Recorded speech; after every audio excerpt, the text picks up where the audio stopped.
dan dampaknya kalian akan langsung dicabut dari pesertaan program kartu prakerja.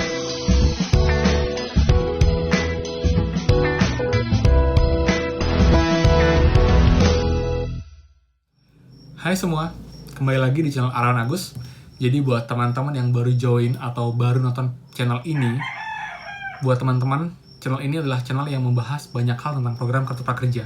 Jadi info terupdate seputar kartu prakerja, permasalahan, diskusi, kita bahas di sini bersama-sama. Jadi mungkin untuk teman-teman yang perlu channel untuk dapat informasi terupdate seputar kartu prakerja, mungkin channel ini bisa jadi referensi kalian salah satunya untuk membantu teman-teman semua. Jadi juga teman-teman kalau memang ada permasalahan bisa komen di bawah atau kalian bisa langsung DM saya di @arawanAgus. Jadi kalian bisa follow IG saya untuk dapat info terupdate juga dan juga bantuan saya teman-teman. Jadi pada video pagi ini saya buat karena tadi pagi itu saya baru bangun udah banyak banget yang DM di Instagram saya dan juga di komen saya setelah saya cek itu tentang pencabutan kartu prakerja. Jadi dari kemarin malam baru teman kita ngecek dashboard mereka itu mereka nggak bisa login dan keterangannya adalah mereka kartu prakerja mereka sudah dicabut dan itu berkaitan dengan perekonomian atau peraturan perekonomian nomor 3 tahun 2020 pasal 15 ayat 3. Jadi saya curious kan, akhirnya saya cek, ternyata nggak cuma satu orang, ternyata ada beberapa orang teman kita seperti komen di atas saya ini, kalian bisa lihat. Akhirnya saya coba telusuri, saya coba lakukan investigasi, dan ini yang saya dapat. Tapi teman-teman, seperti biasa, sebelum kita mulai, please buat teman-teman yang belum subscribe, silakan subscribe channel ini karena kalian nggak akan rugi sama sekali, karena akan ada banyak informasi penting seputar prakerja yang akan saya infokan di channel ini. Jadi silakan subscribe ya, jadi jangan ragu. Dan pastikan lonceng notifikasinya kalian nyalakan, jadi kalian akan langsung dapat notifikasi ketika saya upload video. Oke, jadi langsung screen record di sini. Ini dia teman-teman, adalah Permenko nomor 3 tahun 2020 seputar kartu prakerja. Dimana diinfokan itu pasal 15 ayat 3. Kita baca langsung ya. Jadi pemilihan jenis pelatihan ini paragraf 2 ya, pasal 15. Ini yang ayat satunya. Penerima kartu prakerja menggunakan bantuan pelatihan untuk mengikuti pelatihan dalam bentuk pembekalan kompetensi kerja, peningkatan kompetensi kerja, dan atau ahli kompetensi kerja. Lalu yang ayat 2, penerima kartu prakerja memilih jenis pelatihan dan lembaga pelatihan melalui platform digital. Nah, ini yang nomor 3 teman-teman. Pemilihan jenis pelatihan dan lembaga pelatihan sebagaimana dimaksud pada ayat 1 dilakukan paling lama 1 bulan setelah kartu prakerja diterima.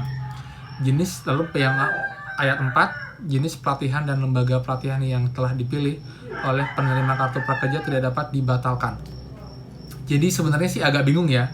Jadi kalau mereka menutkan itu adalah pasal 15 ayat 3, pemilihan jenis pelatihan dan lembaga pelatihan sebagaimana dimaksud pada ayat 1 dilakukan paling lama 1 bulan setelah kartu prakerja diterima.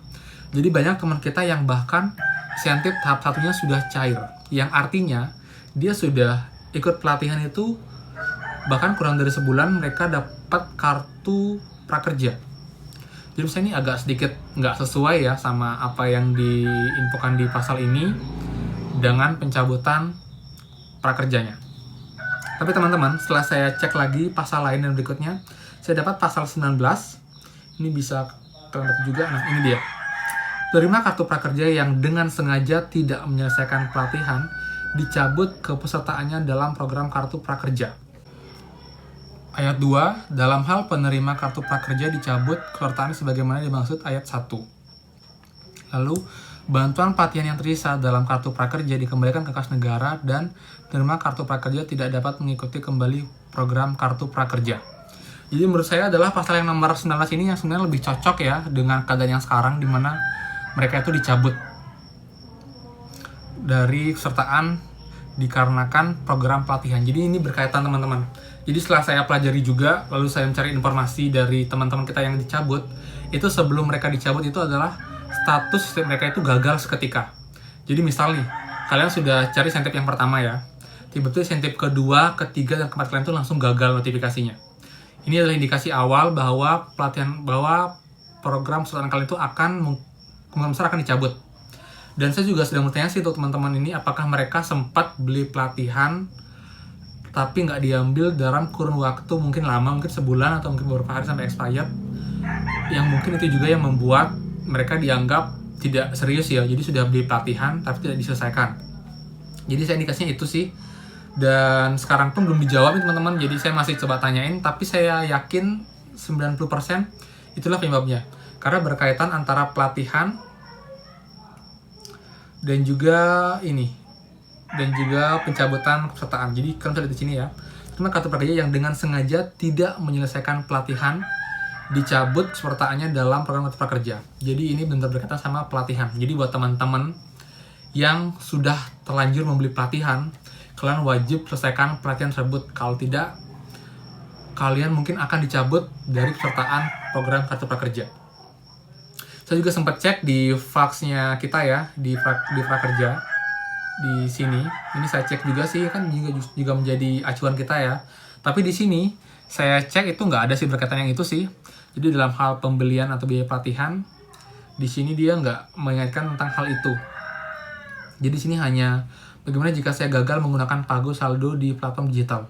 Pastikan kamu telah masukkan nomor kartu prakerja dan OTP yang benar saat membeli pelatihan dan platform. Kamu dapat menghubungi customer service platform digital atau kamu dapat menghubungi kami di info. Lalu di sini juga ada penjelasan lain. Kamu bisa memilih berbagai jenis pelatihan, mulai dari keterampilan teknis sampai cara memulai dan membangun usaha. Pelatihan yang bisa kamu pilih antara lain cara berjualan online segala macam ya. Cek jenis pelatihan yang tersedia di situs platform digital. Apakah saya dapat membeli lebih dari satu pelatihan? Bisa. Namun kamu hanya boleh membeli pelatihan yang kedua setelah kamu selesaikan pelatihan pertama kamu. Pastikan kamu masih mempunyai sisa saldo yang cukup. Itu sih dia teman-teman. Jadi untuk mengenai pencabutan itu emang nggak diatur di faxnya ini, di prakerja. Tapi dalam peraturan nomor 3 tahun 2020 tadi itu. Yang ini. Jadi buat teman-teman, saran saya adalah kalian yang sudah membeli pelatihan kedua, ketiga, atau keempat, namun belum menyelesaikannya, segeralah selesaikan. Jadi itu adalah penyebab kenapa kalian bisa gagal seketika semuanya, dan dampaknya kalian akan langsung dicabut dari pesertaan program kartu prakerja. Lalu untuk insentifnya apakah akan dikembalikan, itu saya nggak tahu ya. Tapi menurut saya sih kalau case seperti ini, yang sudah kita dapat, tetap kita dapatkan. Tapi yang untuk insentif yang 2, 3, 4 atau yang 3, 4, itu kalau sudah gagal, kalau sudah nggak bisa dapatkan lagi. Lalu solusinya apa? Saya itu udah nggak ada solusi lagi sih. Itu sudah seketika kita dicabut, karena kita dianggap sudah nggak serius untuk ikut program kartu prakerja ini teman-teman. Karena jangka waktu pun sudah diberikan cukup lama ya, 1 bulan ya. Jadi buat teman-teman yang sudah terlanjur dicabut, ikhlaskan saja. Saya yakin masih ada kerja lain, tempat lain yang bisa kita dapatkan. Karena ini pun juga sebagian besar salah dari kita sendiri, karena kita tidak menyelesaikan pelatihan yang kita ikuti teman-teman. Lalu juga yang berikutnya ada teman kita yang nanya mengenai video saya kemarin, yang dimaksud dengan pemalsuan data itu apa ya kak ya? Bikin bisa jelasin kak? Dari yang saya tangkap, pemalsuan data yang bisa dianggap menyalahi aturan prakerja adalah kita tidak termasuk dalam ini, tunggu sebentar. Kita tidak termasuk dalam golongan-golongan yang dimaksud itu. Itu adalah, tunggu sebentar ya. Bisa sempat baca lagi, sudah di-update di sini.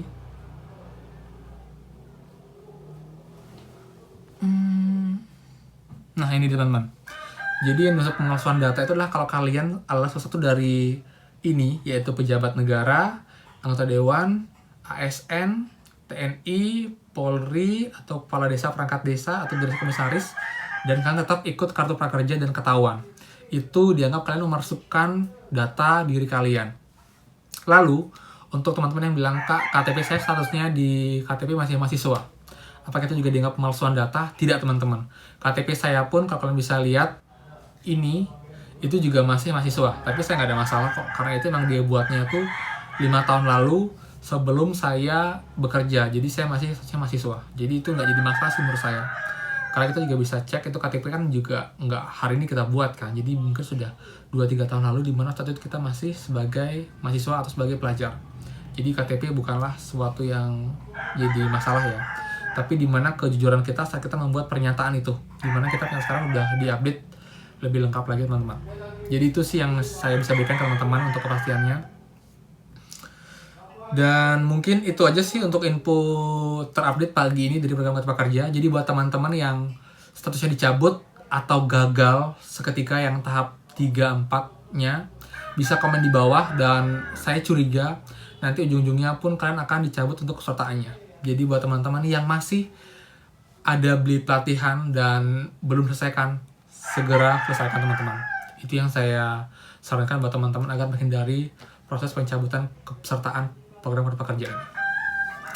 Jadi semoga video bermanfaat teman-teman. Jadi buat teman-teman silahkan subscribe channel ini, kalian nggak akan rugi sama sekali, kalian akan dapat banyak info terupdate seputar Kartu Prakerja dan juga solusi dari channel ini. Dan akhir kata saya ucapkan mohon maaf kalau salah kata, dan kita harus bertemu lagi di next video. Dadah, thank you.